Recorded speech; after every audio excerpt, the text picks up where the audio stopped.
আমি এখন একেবারে নিঃস্ব হয়েছি। আল্লাহ তাআলা আমাকে কি পরীক্ষা ফেলছে। আমার মতো একটা মানুষের কাছে 30,000 টাকা থাকবে এবং সেটা হারিয়ে যাবে, সেটা আমি কিভাবে সহ্য করব। আসসালামু আলাইকুম, আমি আবু হানিফ মুসা। তো গতকালকে আমার সাথে যে ঘটনাটা হয়েছে সেটা আপনাদের সাথে শেয়ার করতে চাচ্ছি। আমার কাছে সম্বল ছিল 31,000 টাকা। মোবাইল কেনার জন্য আমি জমাইছিলাম, প্রায় 6 মাস ধরে জমাইতেছি টাকাটা। আমি কোনো সময় 5 টাকাও খাই না দোকানে, আমি জমাই ভবিষ্যতের জন্য, মোবাইল কিনতে অথবা ল্যাপটপ কেনার জন্য। গতকালকে যখন নেত্রকোনা থেকে বাড়িতে আসি তখন পথের মধ্যে টাকাটা হারিয়ে যায়। কোথায় যে টাকাটা হারাইছে সেটা আমার মানে কোন জায়গায় টাকাটা পকেট থেকে পড়ছে সেটা আমি একবারও চিন্তা করতে আমার মাথায় আসে না।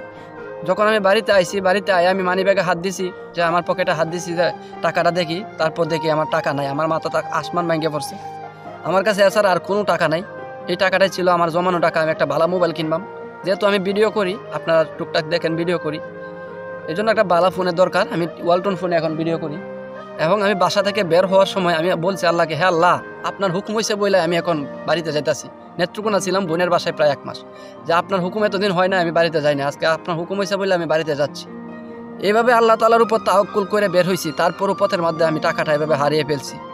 আল্লাহ তাআলা কি আমাকে এই হুঁশটা দিতে পারলো না যে আমার টাকাটা আমার সেভ করে রাখতে হইব? কেন আমার মাথায় এই চিন্তাটা আসলো না? আমি এখন একেবারে নিঃস্ব হয়েছি। আল্লাহ তাআলা আমাকে কি পরীক্ষা ফেলছে। আমার ফ্যামিলির কন্ডিশন কি আর আমরা জানি ভালো, আমাদের বাড়ির আশেপাশের লোকজন জানে। আমার মতো একটা মানুষের কাছে 30,000 টাকা থাকবে এবং সেটা হারিয়ে যাবে, সেটা আমি কিভাবে সহ্য করব। আমি তখন হাঁটতে পারতেছিলাম না, শরীর কাঁপতেছিল। তারপর আমি সাথে সাথে আবার গেছি, যেখানে আয়সা নামছি সেখানে গেছি, কিন্তু গিয়ে পরে আর অটোওয়ালাকে পাই নাই। আমার কত স্বপ্ন ছিল একটা মোবাইল ফোন কিনবা, ভালো একটা মোবাইল ফোন, ভিডিও করতে ভালো একটা ক্যামেরা ফোন দরকার হয়। আমার সবটা স্বপ্ন এখন শেষ। জানি না এই টাকা কি আল্লাহ তাআলা আমাকে দেয় কিনা। আবার সেই টাকাটা হারাইছে, এর মধ্যে সবটা টাকা আমারও না, আমি একজনের কাছ থেকে কিছু টাকা ধারও নিছি, যাতে করে একটা ভালো ফোন কিনতে পারি, তাকে পরে দিয়ে দিব। আমার কপালে কি আল্লাহ এটাই লিখছিল, আমার মতো একটা হতভাগার কপালে।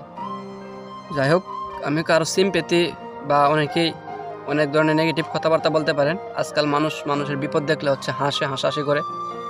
আমি মানুষের হাসাহাসি পাত্র হইতে চাই না। আমি ভিডিওটা করছি জাস্ট এই কারণেই, কারণ অনেক বন্ধু বান্ধবকে আমি বলছিলাম যে একটা ফোন কিনবো, অনেককে বলে ফেলছি যে কিনে ফেলছি। এরকম তারা যেন জাস্ট জেনে রাখে, বা তারা যেন জেনে থাকে যে আমি ফোন কিনতে পারি নাই, ফোন টাকাটা হারিয়ে গেছে।